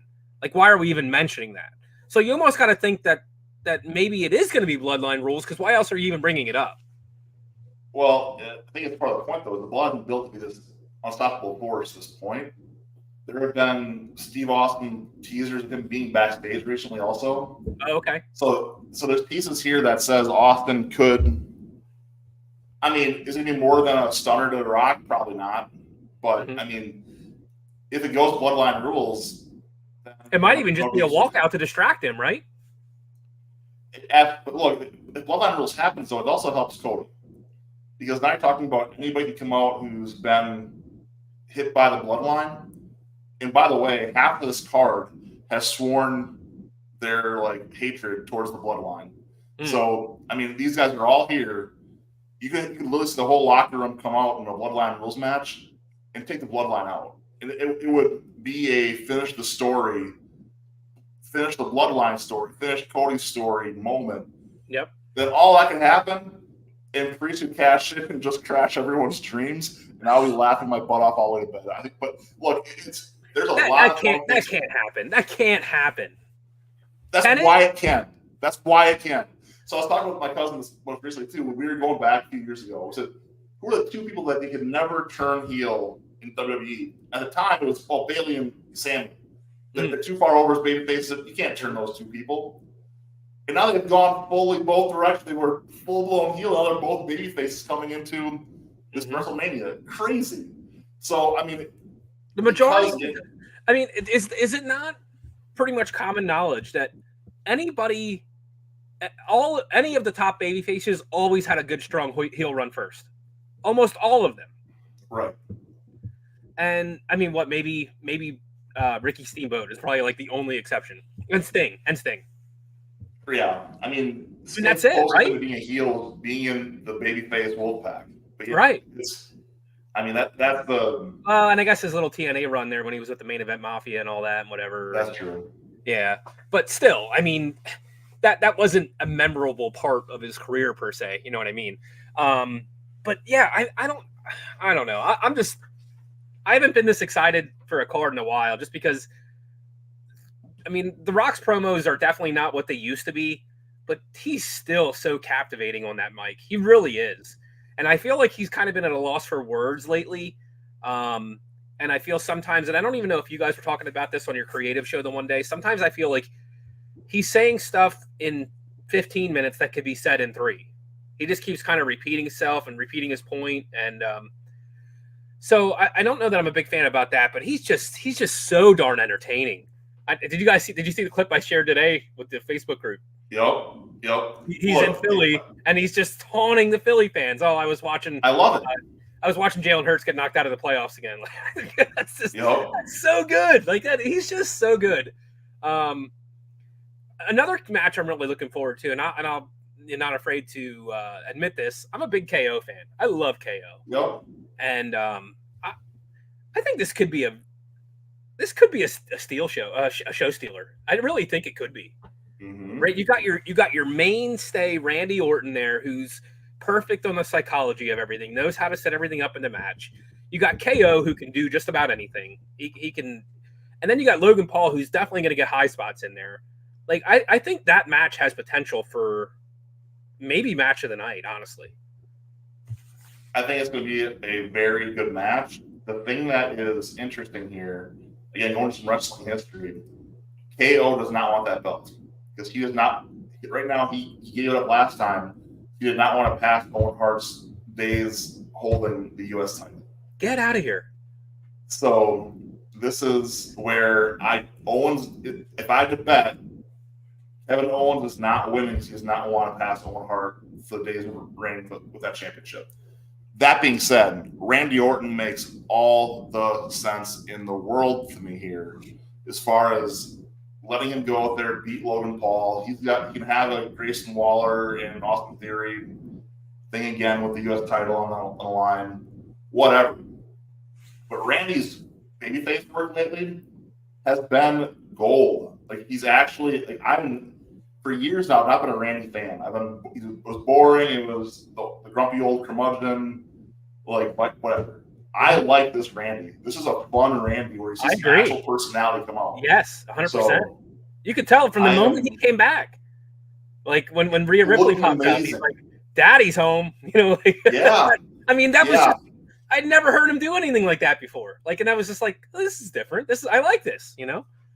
I feel like Matt Riddle brought some fun out of him in the ring. Sure. And there's some good things. Like RK Bro had some good aspects that way. Yeah. Say a little about Matt Riddle, but RK Bro I think helped Randy in a lot of ways kind of have the fun side. Yeah.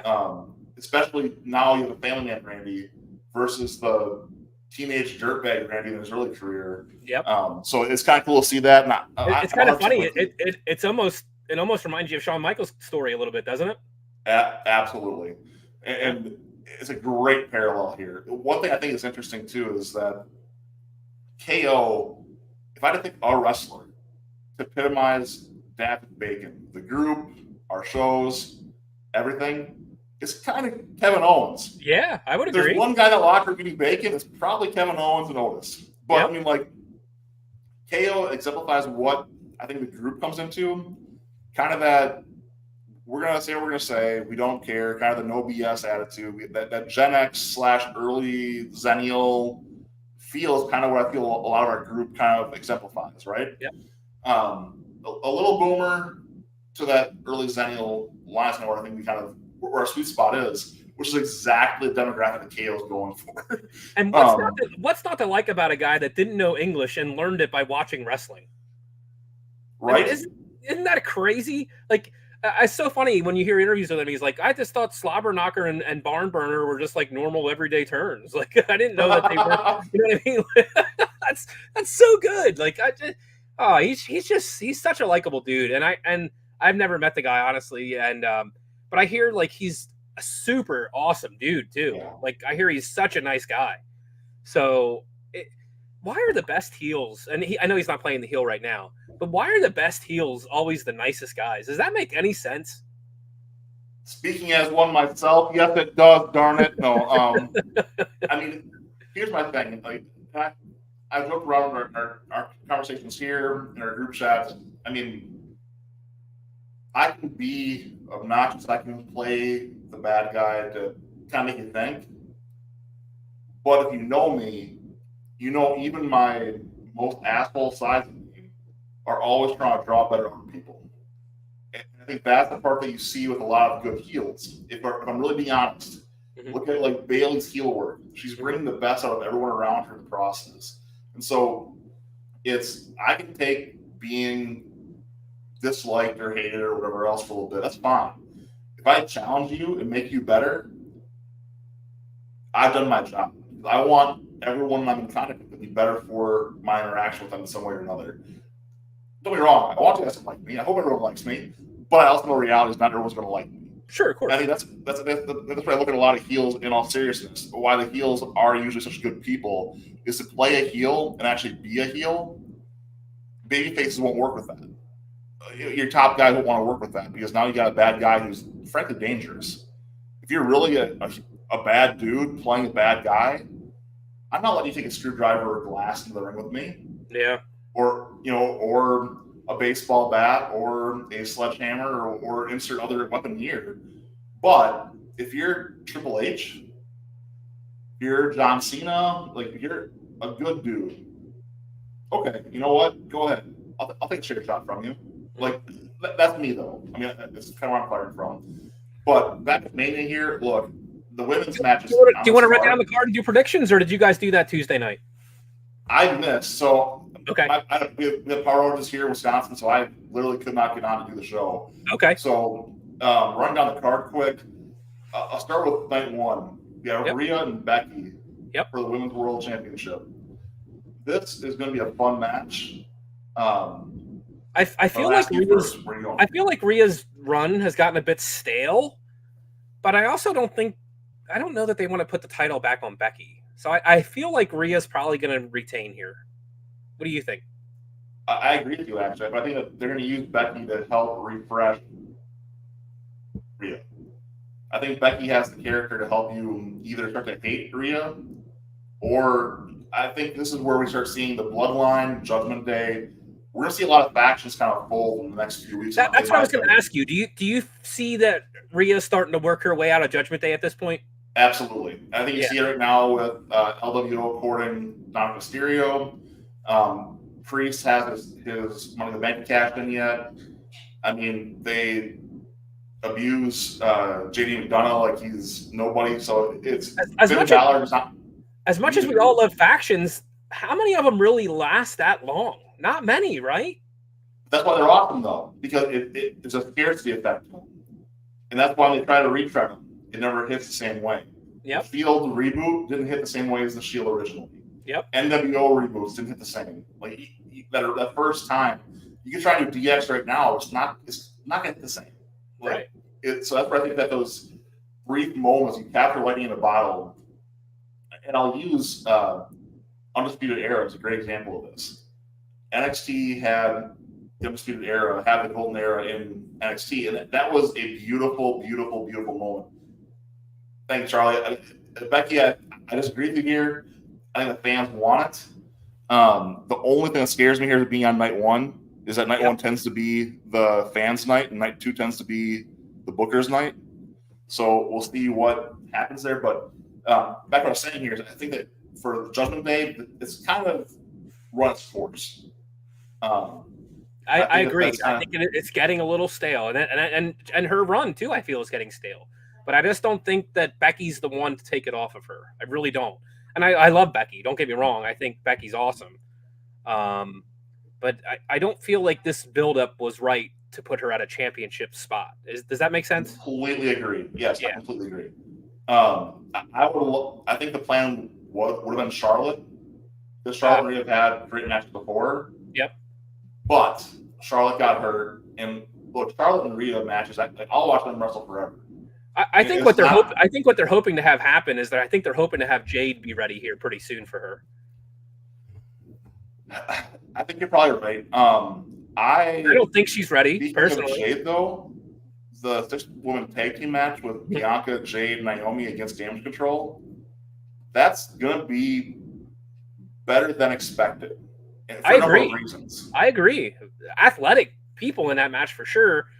I feel like Naomi's lost a step since she's been back. I definitely feel like she's not the same as she was before she left. But that being said, Bianca and Damage Control themselves can carry this match. Even Jade will have those strength feats, and she can carry literally all of Damage Control. Correct. Yep. So can Bianca. So I think your point, you got strength versus speed here with Damage Control having the faster athletes. Dakota Kai, I love watching her work. I think she's fun to watch in the ring. I've always loved Kairi Sane. Asuka's amazing. I mean, there's a lot of good wrestling in this match to be had as long as they give them time to work, which I don't trust them to do. Think about some of these, Asian athletes or Far East, whatever you want to, however you want to categorize them, like Asuka. Could you imagine if Asuka could cut a good promo and could speak in English? Dude, she'd be in the Rhea spot right now. She would be holding a title. She would have held a title for like a year, guaranteed. She already would have. That's what I'm saying. That's what I'm saying. Yes. It was started at WrestleMania 34. I think she would have been in New Orleans when Charlotte beat her. I think that was. It just goes to show you that the wrestling ability, specifically in WWE, isn't enough. It just isn't enough. Well, it's wrestling in general, though. They also have there's two main components. Now I'll say the third. There's the microphone. There's your in-ring. There's social media now, and that's the. Hit on this with the Angel Reese stuff, and I'm not trying to bring that right away, but I do want to finish a thought there that relates to this. Okay. Is that boxing, wrestling, UFC have all told us this is how you get viewers and this is how you get money. So I do not fault any woman in basketball, any of the women there trying to get money and eyes in their sport by almost any means necessary. Mm-hmm. That's not degrading women as a whole. Like, this is the right approach, not lingerie basketball or football. Give me real basketball with women who can play and can. Now, Angel Reese, though, has gone through all this as a 20-year-old girl. And people want to give her a hard time for crying about her life being made hard. Being 20 kind of sucked. If we're being honest with ourselves, like, you really like being 20. Yeah, it's a tough time. You're still trying to figure everything out in life. Yeah, I agreed. You can't legally drink what you're drinking anyway if you're an old person, right? You're dodging the law. You're breaking the law more than you ever do in your entire life. Yeah. You're growing up, but kind of not. Parents are giving you freedom, but you're not really sure what to do with it. And then now you throw in a person like her, in her case, NIL money and other also comes into it. And by the way, she's a Maryland girl in Louisiana. You're far from home. Yep. There's a lot here that I can sympathize with. And to be clear, I'm on Caitlin Clark's side in that whole situation. But I can at least feel bad for Angel Reese a little bit, acknowledging her situation in life. Yeah. But back to wrestling. I just didn't want to. No, I get you. Now, other fights on this night. It's Gunther and Sami Zayn. I don't know if you saw this week. One of the cheesiest but greatest promo packages I've seen them do in a while is Sami Zayn and Chad Gable. Oh, yes. Me laughing. Like, going to full-blown Rocky, I was dying laughing to myself. This is hilarious. They're definitely trying to bring some character out of Chad Gable for sure. Which I love it. Like, this is the right role for Chad. You get Sami on the, like, you told me I couldn't do it. No, I told you need to hear. Like, just going full blown. I'm waiting for we're gonna make the knees weak, Sami. kind of come like just give it a full blown Mick. But it's there. It's hilarious. Damn it! No. Again, now this match, man, Charles, you're such a babyface fan. Right. He's a I babyface feel himself. I feel the same thing with this as I do with the Rhea Ripley Becky Lynch match. Like I feel like I think they're ready to take the belt off of Gunther, but I don't think this is the right spot. This is where we're gonna disagree. Okay. So this one I feel like is Sammy's time hitting it. Sammy was the good soldier. Do you feel like the buildup was big enough here for something for a championship takeover though? Like it felt like it was kind of because it wasn't that long ago that we didn't even know who was going to be facing him. You know. That's okay though. I think right now what we're looking at is Gunther by SummerSlam's facing Brock Lesnar or some of that effect where we're going to see Gunther going to that main event level matches. And it's not going to happen with the IC title on him. I got you. So I think Sammy is a good placeholder on the IC. And they're making him Rocky for a reason. Exactly, Charles. This is exactly what I was going to go with. He's reading my notebook, man. He's reading my notebook. But no, this is exactly where I'm going. You don't build him up as Rocky. I don't want to put the fans again. You brought him back from being a heel to babyface again. Sammy's getting this win, if nothing else, to make that crowd pop on night one. And if this was a night 2 match, I might feel different. And that's just my overthinking it, but I don't see that one swerving us. But I'm just looking down the line here. Then, like, do you feel Sammy holds it a while, or do you think that's sort of a transition into somebody else? Then there are so many good Sammy Rowlers you can go down that have been there before. You can revisit down the line KO if you want to go back to being a heel. You can go through The Miz. The Miz has more to give us. And if the Awesome Truth is not going to win the titles here, let Miz get the IC title again. Let Miz make that awesome. There's a lot of guys. Finn Balor's a guy that I can see if they break away from Judgment Day. I think Finn, Sammy would be a fun. Let Sammy face the Demon and win. Like that's fun. You get some stuff. Nakamura, there's old ties there. There's rumors of a big Sheamus run coming up soon. So there's a lot of things that can happen here.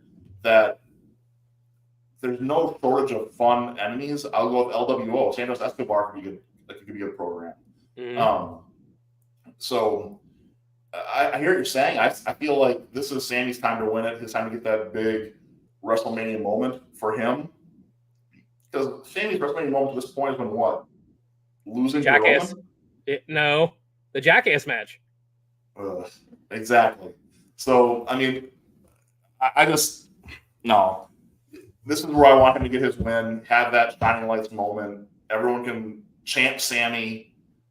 Like, we can all skank along to his music and have a good time. This is Sammy's time. Okay. And Gunther goes on to literally bigger and better things. You talked me into it. Now, my favorite match, honestly, on the entire card is the 6-pack tag team ladder match. I love this concept. They found a good way to split the titles.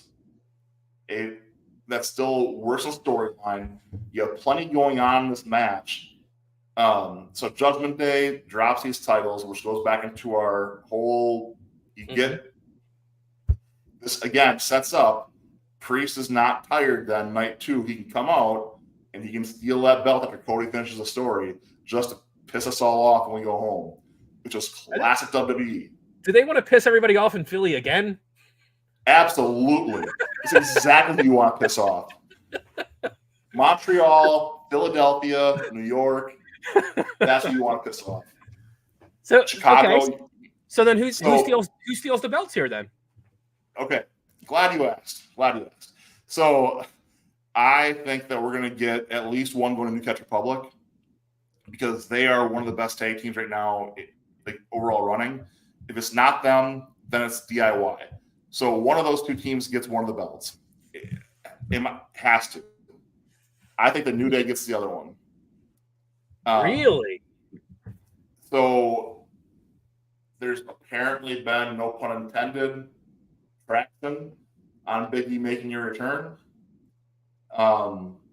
So if that's the case, you get New Day the belts and Big E can come out with them celebrating, that would be a really fun moment. And even if you were to go back to the Freebird rules with Big E making his return, and that would be a good way to, and that would be a good way to work him back in without getting him back into a full-time schedule as a singles competitor again. Exactly. Yeah, I would love it. Like, New Day does indeed rock, and the New Day story needs a boost. Again, Charlie, you're on point, man. Like, you're the man, buddy. But look, this is, I think Awesome Truth gets close, and then our truth's away. Yep. But I feel like DIY and New Catch, something's there. Now, the only ones I'm overlooking that I might regret is A-Town Down Under. This is a match made in heaven or hell, depending on how you look at this, but Grayson Waller and Austin Theory are perfect for each other. They just stole Tyler Breeze's bit and made it better. It's true. So I think this is a good viral moment for them too, but more viral, be watching them piss it away and all that from them too. Yeah. But I'm gonna say that I don't know. I feel like DIY takes one of them for sure. I like them two together. I've always liked them two together. So I do think they take one of them, but yeah, I don't know. I mean, sometimes they just really fall in love with that goofy, funny storyline, and I'm just wondering if somehow Truth does. Like, does he fall and somehow grab a belt, or you know what I mean? Like, and he doesn't know he grabbed it, or some sort of Velcro stuck to him or something, or you know what I mean? Something goofy. I can see something like that happening. Moment. Yeah. Yeah, I can see that. So Very I don't reasonable. know. That being said, though, there's going to be some really cool high spots in this match, like really cool high spots. And there's going to be some moments where you're going to be like, are they okay? Because there's going to be some big hits here, too. Agreed. So, what about next the brothers? One here is, Usos. So, I got to ask you, are you yeet or no yeet? I definitely am more yeet than not. But I feel like there should be more. I feel like the story should be bigger than it is. Am I wrong by saying that? Not at all. You're spot on. Like, I feel like there's a lot more heat here, and there just doesn't feel like there is. I think it's because like the bloodline is storyline. The rest of the story. Yes. Sorry, actually, finish. You're spot on. It's like the third or fourth storyline in the bloodline that, down the pecking order, it's lost in the shuffle. And whenever you have the heat chance come at the bloodline, they shut down so fast, you don't get to have the fun of it. Mm-hmm. So, no, I'm spot on with you. This should be Matt versus Jeff Hardy. This should be Owen versus Brett. Yep. That's what we should be watching right now. We're not getting that. So I'm with you on that 100%. I almost feel like it would have maybe had more traction if neither of them would be associated with the bloodline at this point.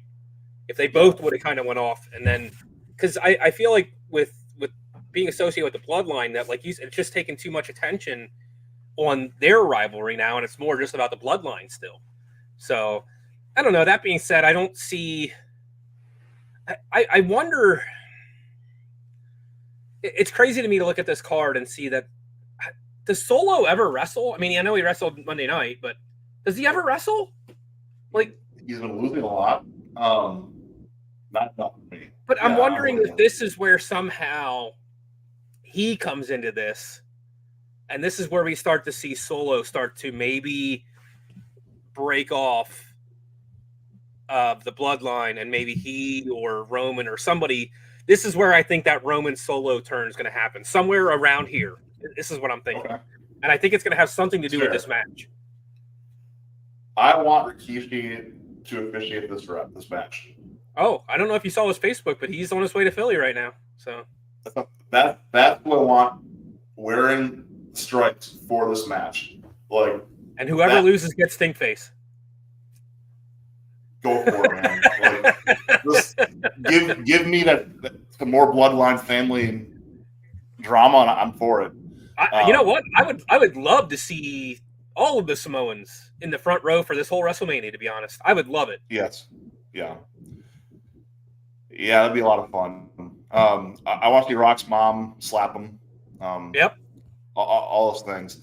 Speaking of family and bad blood, Dirty Dom Santos versus Ray and Dragon Lee. You know, grand scheme of the first night, it's definitely the match he's excited for. Yeah. It's more of a Raw match than a WrestleMania match for me. Yeah, I think they're gonna get. I don't think they're gonna get a lot of time. This is probably gonna be the shortest match of the night. So I'm assuming it's gonna be pre-show. I don't know, but I assume so. Like, that's just whatever, you know. It feels like it. Unless it. I mean, the way I'm looking at it on my screen right now is they have it listed as the match before the main event. And maybe it will be. Maybe it will be right there just to kind of let everybody kind of catch their breath again and then get ready for the main event, because obviously that's going to be the thing that gets all the attention of the night. I don't know. I mean, I feel like, geez, how long ago was it that Dom turned on Ray? Was that 2 years ago now? And we're still doing this? Like, I don't know. This kind of seems strange to me. Just, I don't know. Do you feel like, okay, well, we were talking about the Judgment Day maybe breaking up here. Is this maybe where Dom and Ray reconnect? No? This is where Dom goes with Santos Escobar, their group. I'm blanking on the name right now. This is where he officially goes that direction, and it's just done. Okay. In my opinion. I think he keeps going. I think Ray's going to retire for too long anyway. Don't you think he'd want his retirement match to be maybe against his son, and his son would retire him? Do you think? I would think so, but I don't think Dom's ready for that, and that's the problem. Yeah. I think he's waiting for Dom to be ready. So, and Dom's gotten better. Don't get me wrong; he's better than he was. Oh yeah, he's definitely gotten better. He's definitely gotten better, but yeah, he's still not ready. He's still not anywhere near Ray's level by any means. Right. Even at Ray at at his declining age and stuff like that. He's still not on Ray's level. So, by the way, speaking of a heel who's a good guy, like Dominic's socials and like his actual like who Dom is, he's a good dude, man. I'm like, Dom, I believe it. Like, I like Dominic as a person, but man, it's hard to watch him right now on TV. But that's okay. Yeah. I'm gonna skip past the main event for a second. Okay. We'll talk about both main events at one time. But Seth Rollins and Drew McIntyre on night 2. This one is going to be a blast. Like, I love both these guys in the ring. I love the dynamic of those two fighting each other. Drew's been like nailing his promos lately, I thought. I love the CM Punk stuff he's doing. Yep. I fully expect CM Punk to come out in this match and 100%. 100%. And give both of them a hard time. So like, what was who was that 2 weeks ago when Punk came out and he said something that was kind of a little edgy, and Drew goes, PG brother, like right, and I was just like, oh, that is so good. That is so good. Like, it's like breaking kayfabe a little bit, but it's like, but it just, I loved it. So I think you're going to see Drew take the title here, to be honest. I really do, because I think Seth's going to have to take some time off to actually let that knee heal. I agree with you. I think if Becky loses, Seth loses, let them both kind of go off and take some time. They both earned it. Go ahead. You want to be number 2, and this is Becky's last Mania? I don't know. I hope not, but yeah. We'll see. Either way, I think this is going to be a fun match. I think Seth is, agreed, again, one of the best in the business, and I'll watch any match he's in. Yeah, and on top of that, I think Drew is so underrated. I really do. I think he's so good. And it's a shame that the last time he got his big opportunity was during COVID, and nobody saw it. No, him being stolen that moment just sucked. It was fun watching it. Like, I love. Yeah, that was a great build-up. His full comeback was amazing, and then all of a sudden everything gets shut down, and you're like, shit. Yeah. But yeah, next match, Io Sky Bayley. Again, this one running feel like it's on the wall, but I could see them swerving us here, especially this fight making it on night 2. I could see us having to eat a Io Sky win. Yeah, because really, how many title changes would you see? I mean, if Drew wins, and then you're going to have Bayley win, and we probably both agree that Paul's not keeping the championship. So there's another change. And more than likely, I mean, who knows, right? But Roman's probably not keeping it. So how many title changes can you have on one show in one night? I agree. I agree. Bayley should get it, but she might be the odd one out here not to get it just because they don't want to have that many title changes. Most Manias, half the belts change hands. Looking at history here, half of them are going to go. So just going top to bottom real quick. If we say Rhea retains, Gunther loses. Both tag teams flip, and Seth loses. Now we have 4 to 1. And then so Io wins. If Logan loses, you're at 5. I mean, then you're at Roman has to win. Just it's the ratios aren't working well, right? That's what I'm saying. I know. So, I don't know. I mean, Charles, sometimes a man's got to do what a man's got to do, and that includes making those sweet little rock fans cry into their pillows at night. You cry babies. So that's unfortunately what we're going to deal with here. Is I think we've got some. I think. Well, I don't know because I don't know what it is. I feel like everything's just kind of gotten stale with some of these champions, and I kind of feel the same way with Io Sky. And I just feel like I don't know where to go with that one. I'm stuck. Look, I'll say Bayley just because I think she's got a hot run going right now, and I think this would be a good championship run for her. But I would not be surprised if Io retains, honestly. I want Bayley letting Damage Control interjects again. Yep. I think we build towards whether it's a Hell in a Cell or something to that effect. Like that, I can see that being a very reasonable. Yep. Not that you usually want to use a Mania match for your build, but you could here. Yeah. I agree. I feel bad for this next match. Obviously these guys were just thrown in here because they didn't know what the hell else to do, right? But how good has their work been on social media and on camera? They're doing their best to build it up. This match is what the Usos should be having right now. Yeah, you're right. You're 100% right. Like this build is awesome. They're making it personal for sure. Yep. And they both look great. They're both hot, and what they're doing right now, we get that. This is what Mania is about. The only thing I'm looking for here that we're not getting yet is give me a fun stipulation on here, whether it's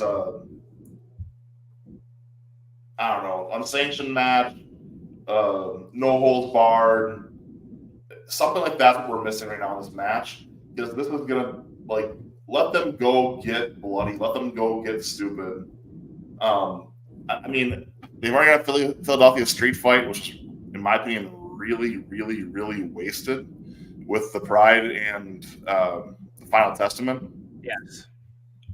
That's a waste of that stipulation. This needs to be LA Knight and AJ Styles gimmick match, not that one. But agreed. Oh well. Yeah, I agree. 100%. I agree. I don't know. I think they want to try to keep LA Knight here at least a little bit hot. So I think he'll probably win this. I'm trying to think back to WrestleMania moments that AJ Styles might have had, and none of them really coming to me. I guess he had that crazy cinematic match with The Undertaker, right? Well, go back to 34 in New Orleans. He beat Shinsuke.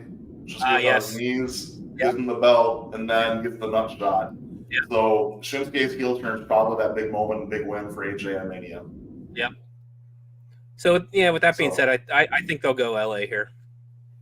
Yeah, I agree with you. This is, again, earned the spot. AJ does not need it. We're going to watch AJ Styles regardless, and he stays legit regardless. We talked before about Logan Paul, Randy, and Kevin. Yeah.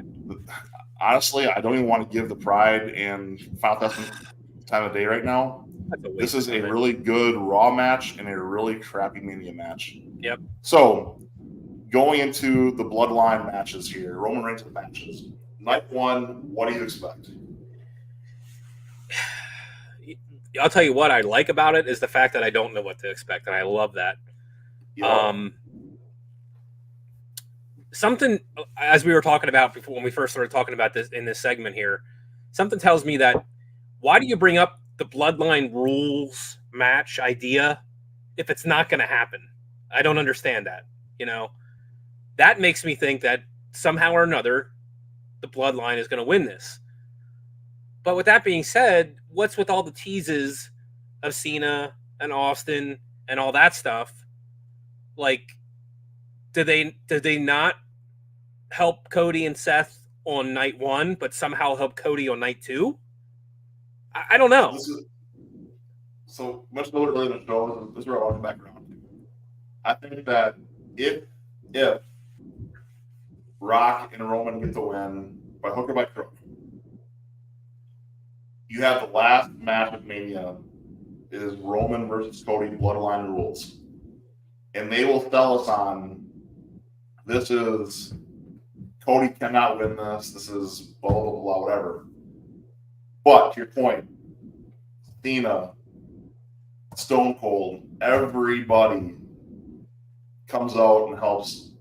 Drew McIntyre and Seth side by side come out and help after their fight earlier in the night to come take down the Bloodline.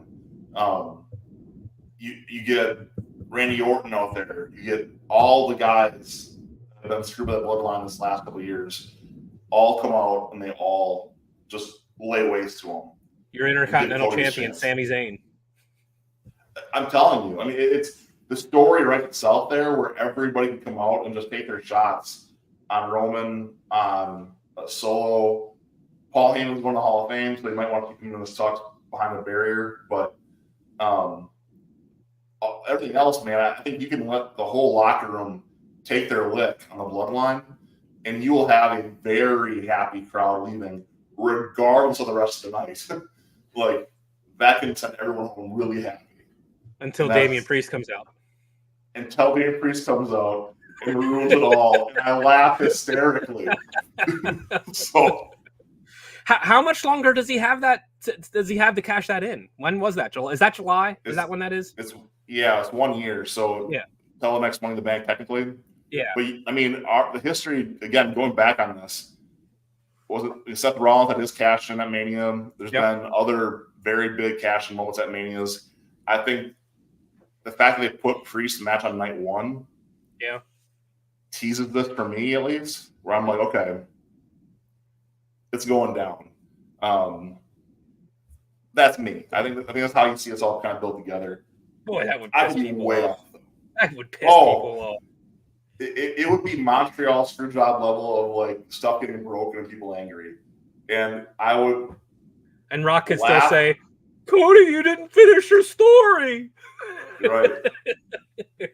And you can have then you still have the Cody crybabies. Well, yeah. He's going to cash it in on Drew. Interesting. I can see it be a botched cash to a certain extent where he cashes and makes a triple threat on accident. Thinks that the match is a little over, cashes just a little bit too quick. They seem to steal it from somebody, and the other person comes in and stops it becomes a triple threat. That won't surprise me. I do think Priest is winning a title if he does cash it in, but I really do think, look, if I were a creator, by the way, if you like this wrestling talk, guys, join us on Tuesday evenings. Times occasionally variable. We try to do it at 7 Central. We talk about this kind of stuff in wrestling all the time. We'd love to have you join us and join the conversation. But it's Priest is going to be the wild card night 2. Plain and simple, however it shakes out, Priest is your wild card. But, yeah, I think Cody does get the win, but something's going to shatter the moment. I don't think they let him revel in it because Cody has to have a little bit of the – he's the little brother, man. Like, he has to constantly something to whine about. Like, I like Cody Rhodes. I'm a Cody fan. But Cody's best, and he has a little something to kind of be an underdog about. And that's how you do it. Yes, we are, Adam. Are you jumping in? Look, I'm not gonna lie to you. I'm trained to a pumpkin in front of you right here. I get to bounce off here in a second anyway. Yeah, no, that's fine. Yeah, me too. But one more thing real quick. I wanted to you brought up Paul Heyman, Hall of Fame. Perfect timing to do this in Philadelphia. That's gonna be awesome. That dude's gonna get such an ovation. Good for him. Other than that, though, like I wasn't real impressed with this class this year. The celebrities, Muhammad Ali, great, but he's posthumous, and so is Leah Maivia. U.S. Express should be cool because they'll probably get something about Bray Wyatt. Which, by the way, did you see that documentary yet? I haven't watched it yet, but I found my queue. I haven't had a chance to watch it yet. Okay, I started it, did not get to finish it. I want to finish it. So far, it's been amazing. So yeah, I definitely will finish it. The rumor is there's a tease in here somewhere about possibly Bo coming back. That would be cool. Uncle Howdy molest. Yeah. Okay. I'd be all about. Yeah. By the way, on the Paul Heyman side, I saw something today about ECW returning with more MMA feel. And that's supposed to be like the next thing coming now with WWE is that they are going to reinvent ECW with that. So I don't know if maybe it's April 1st post and I just read it the wrong day. But a man can hope. Yeah, so, for sure. So I guess Bull Nakano. I remember her. She was she had a lot of big. I mean, back then there wasn't a lot of women wrestlers that were on the main show, but she had a run with Blaze, right? Her and Blaze had a little bit of a rivalry going. Yeah. Yeah. It's again all of my Bull Nakano stuff. It's honestly from reading. Okay. I watch it live. So yeah. I remember a little bit from back then. The ones I remember, very few female wrestlers back. I remember Rockin' Robin, who was Jake Roberts' sister. And I remember Bull Nakano, and I remember honestly, I remember a lot of them from Glow, to be honest, because there was some big Hawaiian girl or something. I can't remember what her name was. But anyway, she's deserving to be in there for sure. And then Thunderbolt Patterson, I've heard that name, have no idea who he is. But Paul Heyman's going to steal the show for sure, and that's going to be awesome. I'm gonna really enjoy seeing that induction because I'm sure he's going to have a heck of a speech, and I'm sure he's going to get a heck of an ovation as well. So, really looking forward to that. My name is Paul Heyman. It's just definitely the year for the Paul Heyman guy T-shirt. That's for sure. Oh yeah, definitely. And then I'm sure the U.S. Express one's going to get pretty emotional too, because I'm sure Bray Wyatt's going to be brought up during that time. I'm sure he is. And the rumors were all flying around that he was going to get inducted as well, and I don't know why that didn't happen then. I don't know. So I think it would have been perfect to do it when his dad was going in, Yeah, I don't know. I feel like I want to see him. When they do it, it's going to be the Wyatt family, Bray Wyatt. It'll all be the big. Then Luke Harper, his posthumous stuff here as well. Mm-hmm. Man, this year, and again, every year it's going to get worse for us as we get older, I know, but the wrestlers who died this last year, it's going to be a tearjerker seeing all the video clips of the deaths on this last. Because they usually do show that, don't they? They do, and that's gonna be hard. That's gonna be really hard. Yeah. But Man, So anyway, yeah, that, I mean, yeah, we were going to get into some other stuff, but wrestling took a little while there. But I mean, it's WrestleMania. You can't skip over this event. It's huge. I mean, it's a 2-night event now at this point, and The Rock's back, and that's awesome, and it's exciting. And it's definitely brought the ratings back a little bit. It's brought a little bit more to the entertainment side of wrestling again. That's been missing for a little while. I'm excited. I mean, I'm really excited. I've really enjoyed kind of getting back into things and watching this go. So I'll definitely be tuned in for sure. Well, good. I look forward to the group chat, and I'm taking us out a little differently than normal, but give us a little bit of wrestling to take us out instead. Hope you guys watch it, and thanks for joining us on the show.